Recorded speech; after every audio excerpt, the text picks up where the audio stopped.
Welcome back to Cosmic Comics. Today I'm going to be taking a look at the early appearances of the Skrulls within the pages of Marvel. Each of these appearances takes place in the pages of the Fantastic Four, where they appear one issue each for the first 5 years of the comics run. Today's episode will be looking at issues 2, 18, 32, 37, and 48, published in 1962 through 1966. Fantastic Four issue number 2 has a surprising beginning. It shows each of our heroes committing headline-grabbing crimes. The Thing sinks an oil tower, the Invisible Woman makes off with a diamond. The Human Torch melts a new monument at its unveiling. Mr. Fantastic reaches in the window at a local electric plant and shuts off the city's power. The reader isn't kept in suspense long, as we soon learn this wasn't the Fantastic Four, but instead was 4 shape-shifting aliens impersonating as our heroes. For the first time in the pages of Marvel, a Skrull makes an appearance. With this being only issue number 2 of the Fantastic Four, it's amazing to think that the Skrulls have been with us for that long. The Skrulls' plan, now that they have committed crimes as the Fantastic Four, they figure all they need to do is wait for other humans to dispatch of them, and then the Skrulls will send a signal back to the nearby mothership, which in turn is waiting on their signal to lead an invasion. The Fantastic Four hear about this turn of events whereby they're committing all these crimes while spending time off in a remote cabin. Shortly afterward, the military arrives to arrest them for the previously mentioned high-profile crimes, and the team agrees to be escorted into custody. I'm not sure why they agreed to be taken in, as once they are in custody, each member of the team appears to take it as a personal challenge to escape. Even more so after being told that each cell has been specially constructed to stop them from escaping. And sure enough, within a short period of time, each of our heroes has found a way to escape. Well, out on the lam, the Fantastic Four have this great idea to sabotage a government rocket test in hopes of confusing the imposters into thinking it's one of them and then revealing themselves. Why would this ever work? No, this sounds like a horrible plan. A horrible, horrible plan. Johnny shows up and wrecks an unfinished launching platform. The military launches an all-out assault against him. Upon landing, the Torch jumps into a car with Susan Storm and Reed Richards. Johnny has successfully infiltrated the imposters. Upon returning to the aliens' headquarters, the truth is revealed. The aliens have accidentally picked up the real Human Torch. Johnny knew that his plan would work. Just like when he told the rest of the team to look out for his signal, he must have known that he would be somewhere that would allow him to shoot a flare gun within eyesight of the rest of the team. Really, a guy who can fly and light himself on fire brought a flare gun. Johnny holds the other 3 in place with a ring of flame until the 4th Skrull shows up and also turns on his flame. In a calculated move, the Skull crashes into the Human Torch in an effort to extinguish Johnny's flames, because he knows it'll be several minutes before he can flame on once more. More than enough time for the Skrulls to escape. Unfortunately for them, the real Fantastic Four have arrived in response to Johnny's flare. The Fantastic Four make short work of the Skrulls, who soon admit that they have an invasion fleet waiting above the atmosphere. Their leaders wanted the Fantastic Four out of the fight before sending in their attack. Seriously, if anything, the Fantastic Four should be flattered that the Skrulls held off an entire invasion force based on nothing but their heavy reputation. This is only issue 2, by the way. In order to stop the invasion, the Fantastic Four return to the mothership, pretending to be the Skrulls they captured.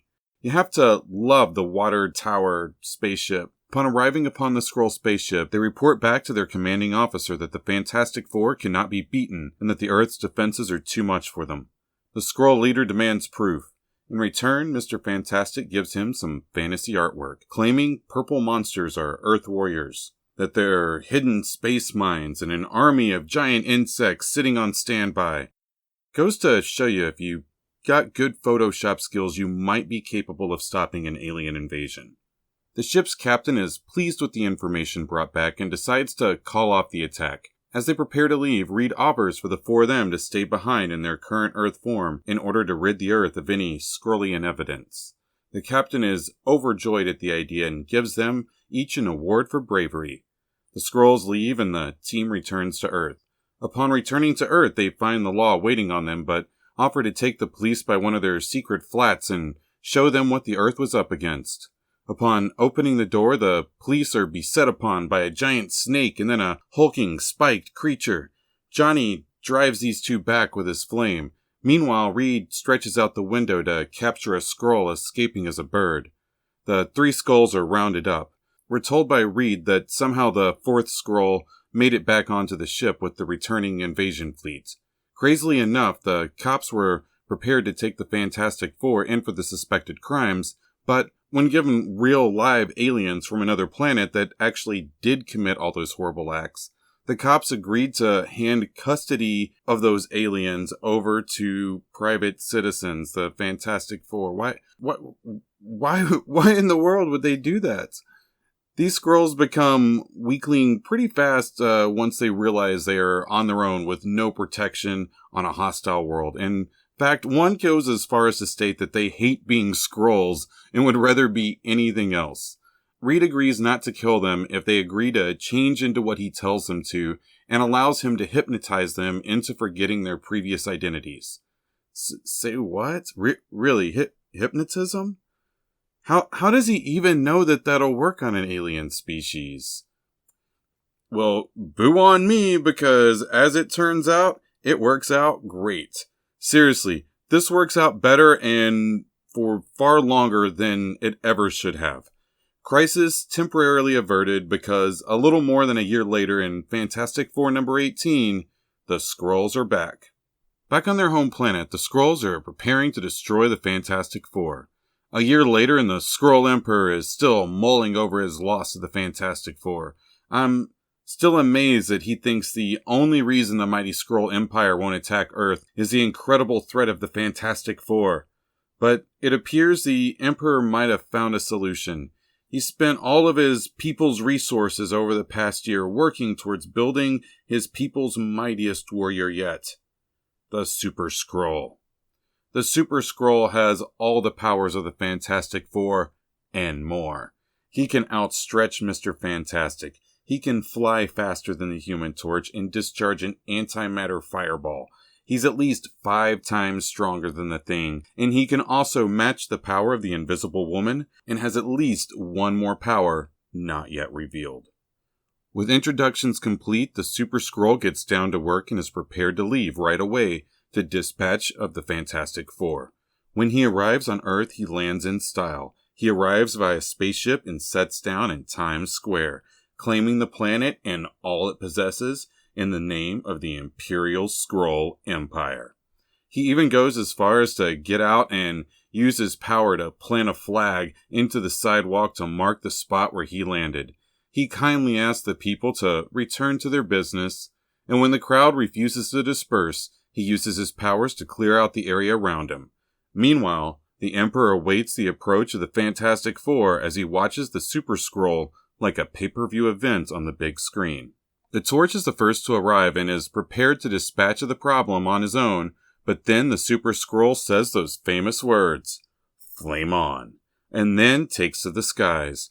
Immediately, Johnny is outclassed as Super-Skrull literally flies rings around him. He follows this up by burning the air surrounding Johnny and turning it into black carbon. Johnny escapes and tries to go on the offensive, but the Super-Skrull is too fast. The next thing you know, the Super-Skrull forms a giant flaming war club and proceeds to beat the Human Torch out of the sky. Luckily, Mr. Fantastic and the Invisible Woman have arrived to save him from his plummet towards the Earth. Reed is the next to take the Skrull on, one-on-one. He easily envelops the Skrull, but the true test of who can stretch the most begins. The Skrull begins to expand himself outwards. As he continues to grow, both the Skrull and Mr. Fantastic must continue to push their limits. It says enough that Reed can't contain the Skrull, so the Super-Skrull is already won when it comes to sheer power, and Reed is the first to give in to the strain from expanding. The Skrull is ready to proclaim his dominance, but Reed is still in the fight. He charges ahead while turning his arm into a sledgehammer, but the Skrull is too fast and he blocks it with a large sheet of rock. As the Super-Skrull prepares to kill Mr. Fantastic with the rock slab, the Thing arrives. He gets knocked back with a punch, but is capable of destroying the rock slab in the process. And then, holy smokes, the Super-Skrull shows us how far the Skrulls can take their shape-shifting by turning himself into a battering ram. He then proceeds to send Ben skyward. Reed attacks again, but then retreats towards the ground with the Skrull following behind him. Amazingly, Johnny is already recovered, and he greets the Skrull with a blinding blast. Reed insists on working together to beat their foe, but the Human Torch is running hot and ready to get back into the fray. Once again, the Skrull begins outclassing Johnny, and he's likely only saved by Reed offering to lend a hand and pull him back down to Earth. About the same time, the Thing is rescued from the top of the skyscraper, but the team retreats back to their headquarters. Instead of giving chase, the Super-Skrull decides to kill them the following day at his own leisure. Back at the headquarters, Reed explains that he thinks the Super-Skrull is having his power boosted from somewhere back home. He claims that it is impossible for any being to be as powerful as the Super-Skrull without having an outside power source. Reed goes to work, and within minutes he's crafted a solution, a jammer that will need to be placed on the Super-Skrull by the Invisible Woman. The Fantastic Four challenge Super-Skrull to combat, and he accepts. Soon they all meet up on Crater Isle. A quick flashback shows us that Reed Richards' intuitions on the Super-Skrull receiving help from an outside power source are correct. In order to ensure success in the upcoming battle, the Emperor demands the Super-Skrull be given full power. As the Fantastic Four enact their plan, the Super-Skrull finally reveals his final hidden power. He has the power of hypnotism, which he uses against the Thing. A quick turn of the head takes out the Human Torch. Another turn of the head has him hypnotizing Mr. Fantastic. Fortunately, the Invisible Woman has had enough time to approach the Super-Skrull and successfully attaches Reed's jamming device. Immediately, Super-Skrull feels weaker, and the Skrulls back home know that, for some reason, their ray is no longer making contact. And just like that, the Super-Skrull has lost most of his superpowers. He then follows the Invisible Woman down into a crater. On his way down, Sue trips the Skrull, forcing him to fall to the bottom. Reed reaches in to pull Sue out, and Johnny uses his flame powers to seal the Skrull within the crater, and then they just leave him there. Johnny says by the time he gets out of there, he'll be too old to menace anybody again. No food, no water, no turning him over to the authorities. Just seal him into a hole on a Crater Isle and forget about him. Wow, that is just cold. That's probably why the Super-Skrull is so dastardly when he returns in Fantastic Four, issue number 32. The next encounter we have with the Skrulls begins with a shimmering ray shooting through space. A ray that has been aimed to hit a precise spot on the Earth. The ray strikes a volcano upon Crater Isle, and out of that explosion a figure arises. He steps out of the rubble and takes towards the skies. His destination is the cell of Dr. Franklin Storm, Johnny Storm's imprisoned father. Dr. Storm had run up a large gambling debt and is currently serving 20 years after accidentally killing a loan shark who was threatening his family with a gun. Once he's inside the cell, Super-Skrull changes his shape to match that of Dr. Storm. He then sends Dr. Storm on a trip through space, teleporting him back to the 5th quadrant of the Andromeda Galaxy, home of the Skrulls. As luck would have it, or because comic book, the very next morning, Johnny and Sue Storm prepare to see their father for the first time in years. Once he comes out for a visit, Sue lets him know that they are working on his parole, but he says that won't be necessary. He then gets all freaky on them and stands up, claiming that during his time in the prison laboratory, he's been busy making himself invincible. He vanishes right in front of everybody, claims he can do whatever the Fantastic Four can do, but better, punches a hole through a wall and leaves. 2 cops and his kids are left with their mouths hanging open. As everybody springs into action, Johnny shoots off a signal flare to let the rest of the team know that they need help. Ben and Reed take off to help while the Super-Skrull rejoices in his victory of successfully passing as Dr. Storm and begins planning the destruction of the Fantastic Four. In order to keep with the supervillain shtick, Super-Skrull creates a costume for the Invincible Man.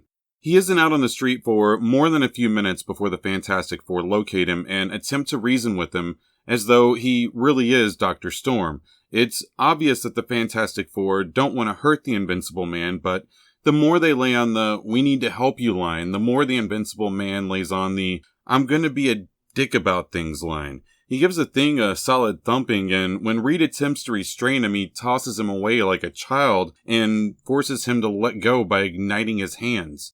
Impressively, the Super-Skrull shows much more control of his powers this time around and has used his shape-shifting ability to great effect. As we continue, Sue attempts to hold him in place, but he heats up the pavement beneath her. Johnny refuses to torch his father and attempts to persuade his father to give himself up. In response, the Invincible Man spins Johnny fast enough to put out his flames. Reed has a window of opportunity to take the Invincible Man out, but he's stopped by Sue, who doesn't want to see her father get hurt. While the team bickers amongst themselves, the villain escapes. And then it happens. The crowd turns. Suddenly, everybody thinks that the Fantastic Four let the villain escape because of their personal relationship with him. The press seizes a hold of the story, and the Fantastic Four's troubles follow them into the next day. Sue and Johnny mope about while Reed plans ahead for the next phase of their battle, but he lets the team know that they may be called upon to blindly follow orders in the mission ahead. Remember, it was Reed who mentioned the last time they fought Super-Skrull that no being could naturally possess the powers of all the Fantastic Four at once without an external power source. When the team goes to face off against the Invincible Man once more, Reed arrives to the battle with a strange device harnessed to himself, and he claims he knows how to win the battle, and reassures Sue and Johnny the villain they face is not their father. Reed is carrying an ultrasonic radio transmitter, which he uses to contact the Skrull homeworld, demanding the return of Dr. Storm. Reed exposes the truth. The Super-Skrull has been posing as Dr. Storm in hopes that the Fantastic Four would refuse to fight him. After being exposed, the Skrull reverts back to his natural form. Sue Storm seems surprised, but Super-Skrull insists that his people wouldn't leave him trapped in a volcano forever. Yeah, it's not like they're the Fantastic Four or anything, right? I mean, seriously, that was such a bad idea. I gather Reed has been wheeling and dealing with his high-tech radio because as the Super-Skrull takes off, Reed informs the rest of the Fantastic Four that a prisoner exchange has been initiated. Super-Skrull for Dr. Storm. Reed insists that they don't have any more trouble from the Skrulls because he has an atomic space displacer aimed at their home planet, which he explains will do something like bombard them with nuclear power. Holy doomsday devices, Batman. I mean, seriously, Reed has some form of atomic death ray pointed at the Skrulls. Once again, no government input, just a private citizen doing his thing. Turns out that, once again, Reed recognized that nobody could contain all of the Fantastic Four's powers at once, and he definitely knew that somebody couldn't get those results while working out of a prison science lab. So, Reed checked on the last known location of Super-Skrull and saw that the volcano that they had sealed behind had been opened. The last proof he needed was when an electron photo of the Invisible Man showed him that his molecular body structure was in a constant state of flux just like a Skrull's. Note that Reed essentially has a Skrull detection device that is nothing more than a portable camera. That is pretty cool and could be extremely handy. Reed apologizes for not letting the rest of the team know sooner. At any rate, the Super-Skrull and Dr. Storm are both headed home. It turns out that the Emperor hasn't yet run out of tricks. Even though the Super-Skrull was defeated, he now plans to use the returned Earthling in a plan to destroy the Fantastic Four forever. Moments later, Dr. Storm is beamed into the headquarters of the Fantastic Four. As the team approaches, Dr. Storm insists that they stay back before using his own body in order to save his family and friends. Before an ambulance can arrive, Dr. Franklin Storm has passed away. Yeah, that might bring about some bad blood between the Fantastic Four and the Skrulls. It won't take long as a scant 5 months later, Fantastic Four, issue number 37. All of the Fantastic Four are preparing for Reed and Sue's wedding. It's during this time that Sue admits that she still thinks the Skrulls should have to pay for the murder of her father. Reed insists that she should let it go, but Sue points out that as long as they remain a menace, they never know when the Skrulls might strike again. Now we get introduced to two of the worst specimens of Skrulls around, Lord Morat and Princess Anelle. Morat is angry that the king refuses to consent to their marriage despite his position as the king's most powerful warlord. We also learn that this was Morat's idea to strap a bomb to Dr. Storm before returning him to Earth in the previous issue. So now we have the villain behind the death of Sue and Johnny's father. Princess Anelle has a creepy reaction to this as she both admits to how horrible the act was and expresses her love for him at the same time. Lord Morat then feels the need to show how boss he is by blasting a bunch of domesticated animals from the safety of his ship. The guy is a straight-up heartless bully. He continues to blast the animals and brag about it while the princess complains of being frightened by him and wishing they had never met. And then, things get real. Reed announces that the team is stepping out to Skrulls to extract justice for the death of Dr. Franklin Storm. Aw yeah. 2 days later, Reed and the rest of the team blast off from Cape Kennedy in a ship outfitted with all the newest bells and whistles and experimental technology Reed and NASA could muster together for a test flight. I'm not certain, but this might be the Earth's first interstellar spaceflight based on Terran technology. Sue wonders how they will ever arrive in another galaxy in a timely fashion, and that's when Reed announces that they'll be using a space-time warp to complete their journey. The ship and its crew are pulled into subspace, and a short time later they exit right on target in Skrull space. Upon landing on Terex 4, we get a single panel where we see an alien race known as Druffs. By the next panel they have been attacked, and by the next panel they are engaging in combat with the Skrulls. Johnny is shocked to find his flame goes out after a few seconds. Reed tries to lasso the Skrulls up with his arms while the thing prepares to attack with a giant boulder, but both of these heroes also see their powers give way. Within 60 seconds or less, the Fantastic Four been captured and loaded onto a ship for transport. Once in custody, the team begins working on a solution. First, exactly how much power do any of them have? Johnny can barely muster up anything at all. Ben also retains some of his power, but at a greatly diminished rate. Reed conjectures that something in the Skrull atmosphere must be interfering with their powers. Upon figuring this out, they notice that they are being observed by a high-ranking Skrull. Princess Anelle demands that Lord Morat tell the king that he has captured the Fantastic Four. Once again, she notes that her head tells her not to trust him, although he has already won her heart. As soon as she leaves, Lord Morat announces his true intentions. He is going to personally slay the Fantastic Four and let the entire kingdom know that they died at his hands. Afterwards, he will be a celebrated hero. Morat and his henchmen open the door to the cell, and as he prepares to fire upon our heroes, Reed offers the use of his scientific knowledge in return for their lives. Back at the palace, Princess Anelle talks with her father, Emperor Doric. And what's this? Doric is holding some form of controller while interacting with a screen? I'm gonna call this one Emperor Doric of the Skrulls? Confirmed gamer. He soon makes it clear that he doesn't want to discuss her boyfriend, so that's when she asks what he plans to do with his prisoners, the Fantastic Four. This is the first Doric has heard of the prisoners, and immediately he starts throwing around terms like high treason. Dad and daughter leave at once to confront Morat. Meanwhile, Reed has completed his ultimate weapon for Lord Morat.